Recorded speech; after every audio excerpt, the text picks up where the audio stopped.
မင်္ဂလာပါ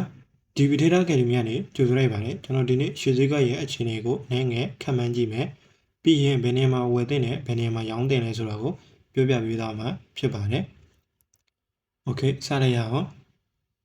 ကျွန်တော်တို့ဈေးကွက်တစ်ခုကိုစပြီးကြည့်မယ်ဆိုရင် up trend လား sideways လား down trend လားဆိုတဲ့အခြေအနေဘယ်အခြေအနေဖြစ်ပေါ်နေလဲဆိုတာကိုစပြီးကြည့်သင့်တယ်ကျွန်တော်တို့အခုကျွန်တော်တို့up trend ပုံစံဖြစ်ပေါ်နေတဲ့ down trend ကနေ up trend ပုံစံဖြစ်ပေါ်နေတဲ့အတွက်ကြောင့်ကျွန်တော်တို့ chain or calendar ဒါမှမဟုတ်ရင် chart တစ်ခုရမယ် chart ဆိုတာကဈေးကွက်ပြောင်းလဲသွားတဲ့နေရာမှာ chart ရလာတာဖြစ်တယ် chart ပြီးရင်ကျွန်တော်ဘောရမယ်ဘောဆိုတာက break or structure break or structure အတူကောင်းနေနဲ့ဘောလို့ခေါ်တယ်အဲ့ဒီဘောကကျွန်တော်မြင့်တက်သွားတဲ့ဈေးနှုန်းရဲ့ထိပ်ကနေအောက်ကိုပြန်ကျလာမယ်ပြီးရင်အပေါ်ကိုပြန်တက်သွားမယ်အဲ့ဒီနေရာမှာကျွန်တော်တို့ဘောတစ်ခုရမှာဖြစ်ပါတယ်အဲ့ဒီဘောမဖြစ်ခင်ကျွန်တော်တို့ဘယ်နေရာမှာဝယ်သင့်လဲဆိုရင်အခုက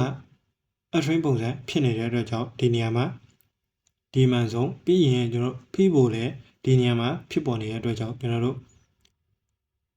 85ရာခိုင်နှုန်းဒါမှမဟုတ်ရင်90ရာခိုင်နှုန်းထိဒီနေရာမှာဝယ်ယူတာကတည်ကြပါတယ် TV ဖို့တည်ကြပါတယ် TV ဘလောက်မှာထားတင်လဲဆိုရင်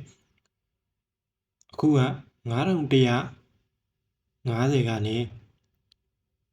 9180ဒါမှမဟုတ်ရင်9190လောက်ထိကျွန်တော်တို့ထားလို့ TV ထားလို့ရပါတယ်โอเคဒီဈေးကွက်ကကျွန်တော်တို့အပေါ်ကိုတက်သွားမယ်ဆိုရင် sunrise zone ကနေပြီးတော့ရောင်းလို့ရမှာဖြစ်ပါတယ်9230ကနေ9200ထိ TV ထားလို့ရမှာဖြစ်ပါတယ်โอเคကျွန်တော်ဒီနေ့ရှေ့ဈေးကွက်ရဲ့အခြေအနေနဲ့ပြီးရင်ဘယ်နေရာမှာဝယ်သင့်တယ်ဘယ်နေရာမှာရောင်းသင့်လဲဆိုတာကို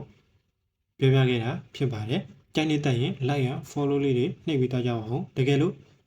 သင်ယူခြင်းနဲ့လေ့လာခြင်းနဲ့ဆိုရင် Facebook နဲ့ YouTube မှာ GB Data Academy ဆိုပြီးရိုက်ချပြီးတော့ follow and subscribe နှိပ်ပြီးတော့ဆက်သွယ်အကြောင်းကြားနိုင်ပါတယ်